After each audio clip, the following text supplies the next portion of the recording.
Hi! On the Woodpecker today, I finished my bandsaw.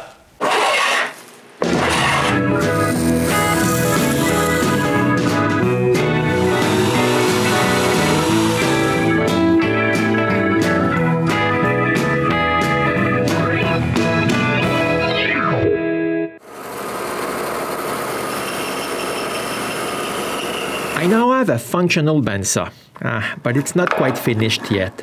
In this episode, I'm doing the final touches. First, the guide block post clamp has two positions, so it's possible to have even more resaw height. But to be able to lift the block to that height, I have to remove a little bit of wood on the frame itself. So after marking what I need to remove, I remove some wood.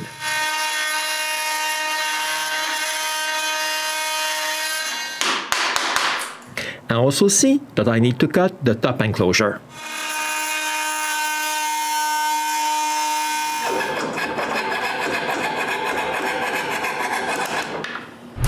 And cut the blade guard just a little.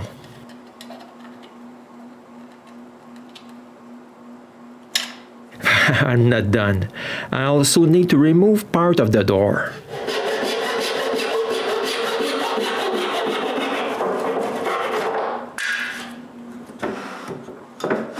Finally, to keep the wheels clean, I'm going to add some brushes. So I went to the dollar store and bought 2 cheap scrubbing brushes and cut their handles off.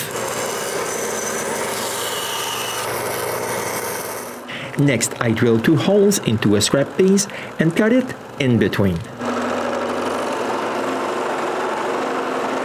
This will be my depth adjustment. Then I glue the brushes supports with epoxy and leave them to dry.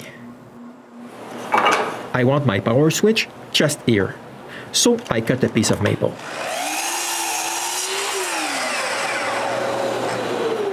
But to be able to glue it in place, I need to remove the top door, the top wheel, and the back.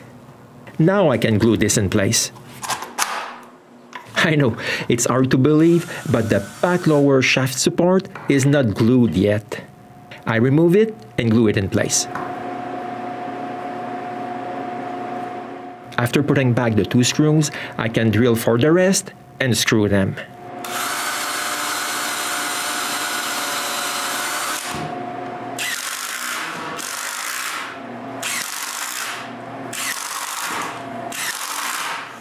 Now I can apply some finish on my saw. The first thing I do is sand everywhere again.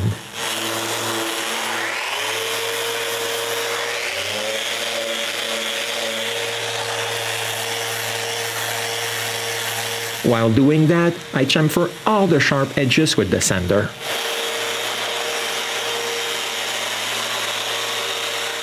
But I'm not done. There are a lot of pieces on this bandsaw.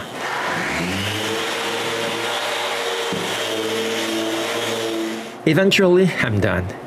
This is the pile I'm going to paint green.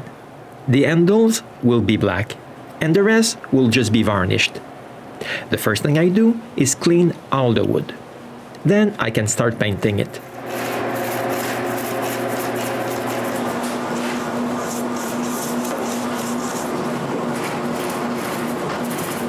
When I'm done painting, I spray the first coat of varnish on all the rest of the pieces.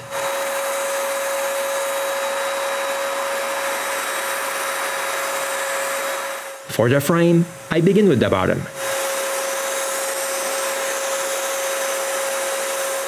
While it's still on its side, I spray the top also. After putting it straight, I spray the rest.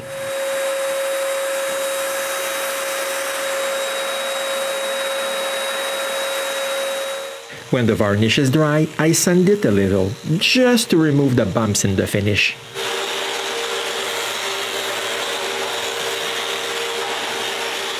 After cleaning it with a red rag, I spray another coat. I also paint a second coat on all the painted pieces. The next day, the varnish and paint are dry, and I spray a coat of varnish on top of the paint and a third coat of varnish on the rest.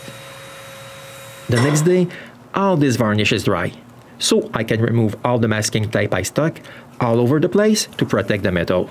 Next, I can reassemble it. After assembling the top wheel frame, I can put it in place. Then the wheels, the motor, and all the rest.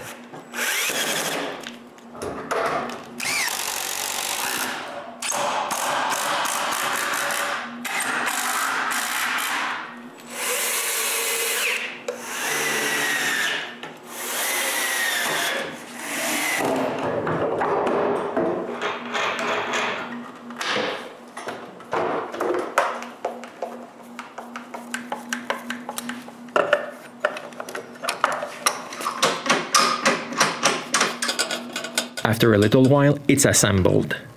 But it's not done. Up until now, I powered the motor with the power from my table saw.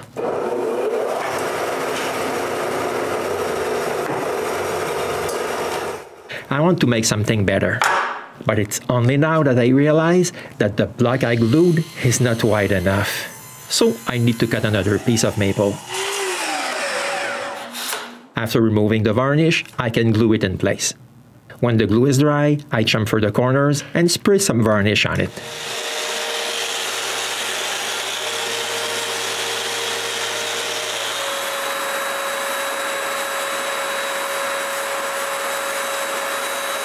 The next day it's dry, so I can install the electrical boxes. I begin by marking the position of the holes. Then I drill a small hole, so I know where to drill a bigger hole from the back, but only to half the thickness of the wood. I finish the holes from the front. When I'm done, I connect both boxes with metal nipples and also screw the boxes to the frame. Next, I can make the electrical wiring.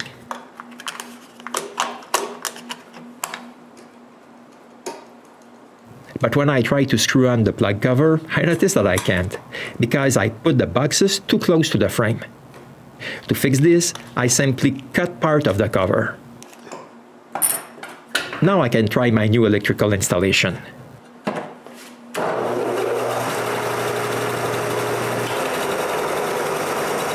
Success! But I think I should install the top door. But with the door in place, I notice I'm missing something. My logo and the date. So I begin by painting a piece of maple. When the paint is dry, it's time to carve it.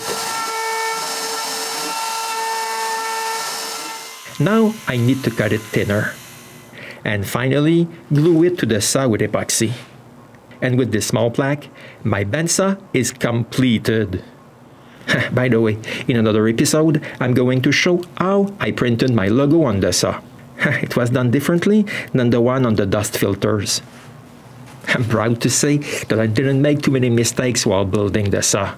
Besides mixing up the piles of the two horizontal sections of the saw.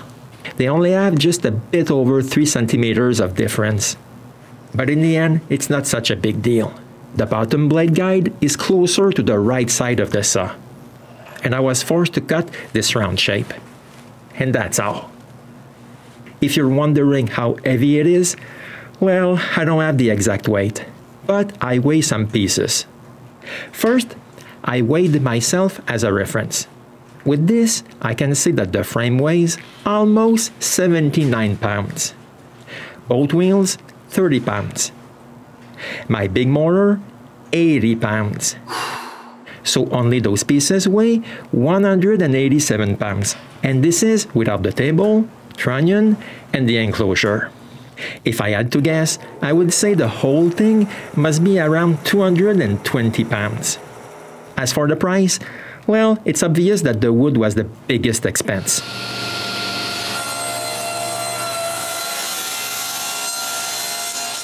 Since I bought my bearings at a surplus store, my shafts and bearings didn't cost that much. And last, the motor. Over this, you have to add the price of the paint, varnish, glue, belt, and screws. But now I have a nice saw, and it's working great. I even made the nickel and loonie test. Besides noticing that the loonie stays up longer, this is not really a scientific test. So I used a dial indicator to measure the vibration of my metal bandsaw. By looking at the dial, I would say it has a vibration of 10,000th of an inch.